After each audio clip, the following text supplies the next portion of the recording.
హాయర్స్ welcome to our channel. ప్రస్తుతం మనతో పాటు కిరణ్ పోల్దాస్ గారు సీనియర్ జర్నలిస్ట్ ఉన్నారు. వారితో ఒకసారి మాట్లాడదాం. సార్ నమస్కారం సార్. నమస్తే ఆదిత్య.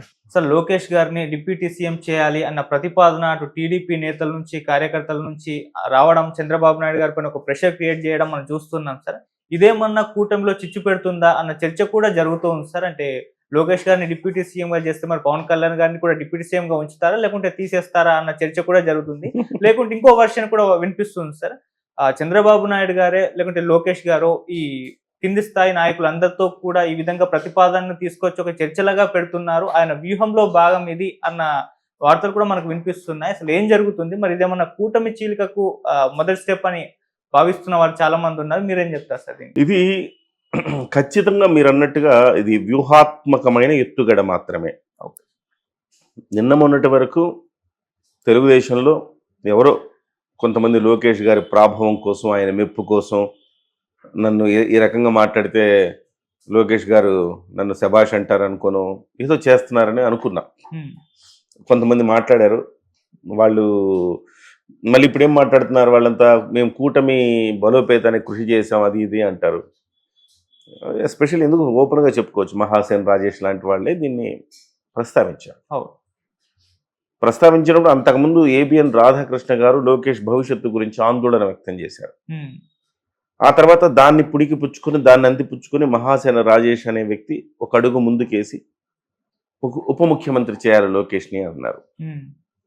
సో మహాసేన రాజేష్ అనే వ్యక్తి కూటమిని విచ్ఛిన్నం చేయడానికి ప్రయత్నం చేసిన వ్యక్తి. అతను ఒక కోవర్ట్, ఓపెన్గా మాట్లాడుకోవచ్చు. ఎందుకు అంటే ఇవాళ అతని ప్రకటన చూసుకుని మిగతా వాళ్ళందరూ కూడా ప్రకటన చేస్తున్నారు.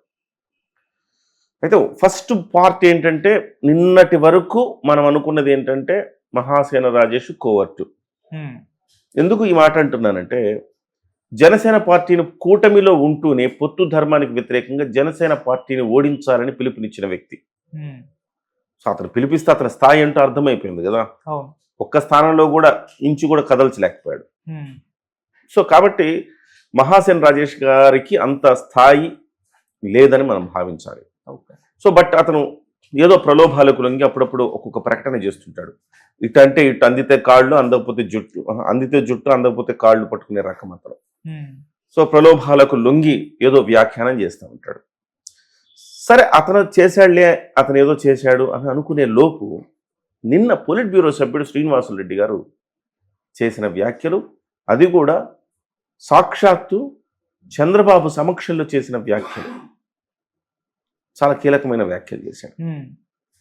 దాని మీద చంద్రబాబు నాయుడు గారు ఇలా లోకేష్ గారిని ఉప ముఖ్యమంత్రి చేయాలని చేసిన వ్యాఖ్యల నేపథ్యంలో చంద్రబాబు నాయుడు గారు స్పందిస్తారేమో, ఇలాంటివి మాట్లాడకూడదు, ఇది సరైన సమయం కాదు, ఆల్రెడీ కూటమి ప్రభుత్వం చక్కగా ముందుకు వెళుతోంది, ఇలా వెళ్లే క్రమంలో మీరు ఇలాంటి వ్యాఖ్యలు చేయటం మంచిది కాదు అని హితవు చెప్పాల్సిన చంద్రబాబు గారు మౌనం వహించారు. మౌనం వహించారు అంటే అర్థం ఏంటి? మౌనం అర్ధాంగీకారం. సో ఇవాళ అల్పుడైన మహాసేన్ రాజేషో లేకపోతే తెలుగుదేశం పార్టీకి అనుక్షణం అహర్నిశలు ఒత్తాసు పలికే ఏబిఎన్ రాధాకృష్ణ గారు వాళ్ళు చేసిన వ్యాఖ్యలకు మనం దీన్ని భావించదు. ఇది వ్యూహాత్మకమైన ఎత్తుగడ. చంద్రబాబు గారి లెవెల్లో, లోకేష్ గారి లెవెల్లో మొదలైన ఆలోచనకు వీళ్ళు రూపం మాత్రమే ఇస్తున్నారు. వీళ్ళంతా ఇన్స్ట్రుమెంట్స్ అని మనం భావించవచ్చు. సో అందులో భాగంగా మొదట రాధాకృష్ణ మాట్లాడాలి. రాధాకృష్ణ గారు మాట్లాడిన తర్వాత దాన్ని అందరూ తెలుగుదేశం పార్టీని సపోర్ట్ చేసే జర్నలిస్టులు అందరూ కూడా, ఛానల్ అన్ని కూడా సపోర్ట్ చేయాలి.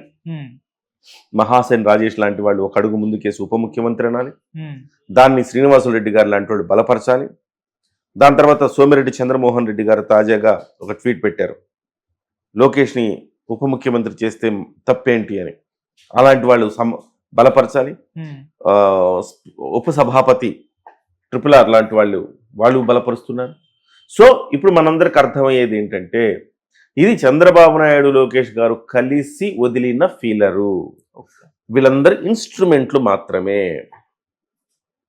నిజంగా చంద్రబాబు నాయుడు గారికి కానీ లోకేష్ గారికి కానీ అసలు జరుగుతున్న పరిణామాలు అర్థమవుతున్నాయో లేదో తెలియదు, కానీ ఈ రకంగా చేయటం ద్వారా భస్మాసుర హస్తం అంటారు కదా, తమ నెత్తిన తామే చేయి పెట్టుకోవటం అవుతుంది. ఇవాళ పవన్ కళ్యాణ్ గారు ఏమంటున్నారు, 10 ఏళ్ళు మీరే ముఖ్యమంత్రిగా ఉండండి. ఎవరిని? చంద్రబాబు గారిని అంటున్నారు. ముఖ్యమంత్రిగా ఉండమని లోకేష్ని అంటలేదు ఆయన, చంద్రబాబు గారు ముఖ్యమంత్రిగా ఉండమంటున్నారు. వీళ్ళందరి వాదన ఏంటంటే లోకేష్ గారికి ఏదో తక్కువ అయిపోయింది కాబట్టి ఉప ముఖ్యమంత్రి చేయండి అంటున్నారు. ఒకవైపు వాళ్లే అంటారు ఉప ముఖ్యమంత్రి అంటే కేవలం ఒక వెహికల్ ఎక్కువ ఉంటుంది తప్ప దానికి ఏం పెద్ద అధికారాలు విలువ ఏమీ లేదని వాళ్లే అంటారు. లేని దానికోసం మళ్ళీ వాళ్లే పాకులాడతారు. సో ఇదంతా చూస్తూ ఉంటే పవన్ కళ్యాణ్ గారి సెకండ్ పొజిషన్ అనే పొజిషన్ని వీక్ చేయటం కోసం లోకేష్ని ఆ పొజిషన్లో పెట్టాలి అనుకుంటున్నట్టుగా మనకు స్పష్టంగా అర్థమవుతోంది. ఓకే, పవన్ కళ్యాణ్ గారు ఉప ముఖ్యమంత్రి కాబట్టి ఈ వ్యాఖ్యలు ఏం చేయలేదు. ఆయన గతంలోంచి హోంశాఖ గురించి ఆయన వ్యాఖ్యలు చేసినా, తిరుపతి లడ్డు గురించి వ్యాఖ్యలు చేసినా, తిరుమల చనిపోయిన వాళ్ళ గురించి వ్యాఖ్యలు చేసినా, 48,000 కోట్ల అక్రమ బియ్యాన్ని ఆయన గుట్టు రట్టు చేసిన, ఇవన్నీ ఆయన ఉప ముఖ్యమంత్రి మాత్రమే అని కాదు ఆయన చేసింది. ఆయన జనసేన అధినేతగా ఈ పార్టీ, ఈ ఉమ్మడి పార్టీలో భాగస్వామిగా ఆయనకు హక్కు ఉన్నది, ఆయన చేశాడు. ఏదో ఉప ముఖ్యమంత్రి అయినంత మాత్రాన చేసేస్తారు ఏంటి? లేదు. గత ప్రభుత్వ హయాంలో ఎంతమంది ఉప ముఖ్యమంత్రులు ఉన్నారు, ఏం చేశారు? 5 ఉప ముఖ్యమంత్రులు ఉన్నారు, 4 గీసుకోవడానికి కూడా పనికిరారు ఎవడు కూడా.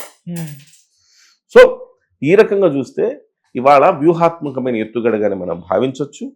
కానీ నిజంగా చెప్పాలంటే లోకేష్ గారికి మీరు విలువ పెంచుకోవాలంటే పార్టీలో అధ్యక్ష పదవి ఇవ్వండి, పోనీ జాతీయ అధ్యక్షుడు చేయండి. జాతీయ అధ్యక్షుడి కంటే ఏముంది, ఇంకా చంద్రబాబు నాయుడిని రిటైర్ చేసేసి ఆ జాతీయ అధ్యక్షుడికి లోకేష్ నియమించండి. సో ప్రతి ఒక్కళ్ళు లోకేష్ గారికి సలాం చేయాల్సిందే కదా, పార్టీలో సుప్రీం ఆయనే అవుతాడుగా. ఆ రకమైనది మీరు తీసుకోండి, అంతే తప్ప మా పార్టీ, మా ప్రభుత్వం, మా ఇష్టం అనుకోవడానికి వీల్లేదు కదా. ఇవాళ ఉమ్మడి ప్రభుత్వం ఇది, బీజేపీ ఉంది, జనసేన ఉంది, తెలుగుదేశం ఉంది. చాలా టూ ఎర్లీగా మాట్లాడారు. నేను ఇది ఎక్స్పెక్ట్ చేసింది. ఇవాళ కాకపోతే 2.5 సంవత్సరాలు 3 సంవత్సరాల తర్వాత ఇలాంటి ఒక ప్రతిపాదనలు వస్తాయి. ఖచ్చితంగా పవన్ కళ్యాణ్ గారిని వీక్ చేసే ఒక ప్రయత్నం అయితే గట్టిగా తెలుగుదేశం పార్టీ చేస్తుందని తెలుసు, కానీ ఇంత త్వరగా వస్తుందని నాకు తెలియదు. ఎవరు ఎక్స్పెక్ట్ చేయాలి ఇంత త్వరగా వస్తుందని. సో ఇది జనసేన అంగీకరిస్తుందా అంటే బహుశా జనసేన పార్టీ ఎందుకు అంగీకరించాలి? మీకోసం సీట్లు త్యాగం చేసి, మీరు జైల్లో ఉంటే మీకు మద్దతు ఇచ్చి, మీకోసం సీట్లు త్యాగం చేసి, మిమ్మల్ని నమ్మమంటున్న బీజేపీని తీసుకొచ్చి మీతో జత కట్టించి, ఎప్పుడు బీజేపీ ఒక మాట అంటూ ఉంటుంది, తెలుగుదేశం పార్టీని చంద్రబాబుని నమ్మలేము, అవకాశవాద రాజకీయాలు చేస్తారు, నమ్మలేమని చెప్తారు. ఇవాళ అవకాశవాద రాజకీయాలు చేస్తున్నట్టుగా భావించాలి, తప్పదు. ఇది తమ గొయ్యి తామే తీసుకుంటున్నట్టుగా. పవన్ కళ్యాణ్ గారికి పోయేదేముందండి? ఇవాళ ప్రజల్లో బ్రహ్మాండమైన మంచి పేరు వచ్చింది పవన్ కళ్యాణ్ గారు. తప్పులు మీరు ఎన్ని చేసినా పవన్ కళ్యాణ్ గారు మిమ్మల్ని రక్షిస్తూ వస్తున్నాడు, మీకు ఒక రక్షణ కవచంలాగా ఉన్నాడు. ప్రధాన ప్రతిపక్షమైన అటువైపు వైసీపీ లాంటి పార్టీలు రెచ్చిపోకుండా ముందే ఈయన ప్రతి తప్పుని కరెక్ట్ చేసుకుంటూ ముందుకు తీసుకుపోతా ఉన్నాడు. అలాంటి వ్యక్తిని మీరు వీక్ చేయాలని మీరు అనుకుంటే అది మీరు అవివేకం అవుతుంది. వన్స్ ఒక్కసారి ఆయన బయటకు వచ్చి విపక్షంలో కూర్చుంటే దిబిడే. విపక్షంలో కూర్చోకుండా చూసుకోవాలి మీరే. విపక్షంలో కూర్చునే పరిస్థితి మీరు తెచ్చారనుకోండి, ప్రభుత్వం కూసాలు కదిలిపోతాయి. డెఫినెట్గా చంద్రబాబు, పవన్ కళ్యాణ్ అనే వ్యక్తి విపక్ష పాత్ర కూడా, ఇటు అధికార పక్షం పాత్ర ఎంత పోషిస్తున్నాడో విపక్ష పాత్ర అంతకు డబుల్ పోషించగలుగుతాడు ఆయన.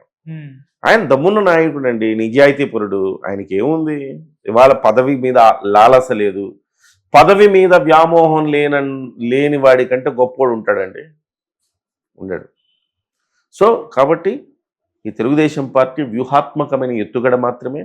తాజాగా వరుసగా వస్తున్న ట్వీట్లు, నాయకుల స్పందనలు చూస్తే డెఫినెట్గా ఆయన ఉప ముఖ్యమంత్రి చేయాలని అనుకుంటున్నట్టుగా మనం భావించవచ్చు. కానీ ఆయన ఉప ముఖ్యమంత్రి చేసిన తర్వాత అది స్పష్టంగా పవన్ కళ్యాణ్ గారిని అవమానించినట్టుగానే భావించాలి. ఓకే సార్, అంతేనా? అంతే సార్. మరి ఇంకా కూటమిలో చిచ్చు వచ్చేస్తుందా సార్ అంటే నాకు తెలిసి చంద్రబాబు నాయుడు గారు ఒక ఫెయిల్యూర్ వదిలారు, చర్చకు పెట్టారు, పెట్టిన తర్వాత ఆయనే మళ్ళీ దాన్ని కవర్ చేస్తారు, రెక్టిఫై చేస్తారు. రేపో మాపో ఒక ప్రకటన విడుదలవుతుంది అనుకుంటున్నా. పార్టీలో ఎవరు మాట్లాడద్దు, ఇది ప్రస్తుతానికి ఇలాంటి అంశాలు చర్చకు తేవద్దు, కూటమిలో అందరం కలిసికట్టుగా ముందుకెళ్తున్నాం, ఎవరు ఉప ముఖ్యమంత్రి చేయాలన్న వ్యాఖ్యలు చెయ్యొద్దు అని స్పష్టమైన ప్రకటన రాబోయే 2-3 రోజుల్లో చంద్రబాబు గారి నుంచి వస్తుంది. ఓకే.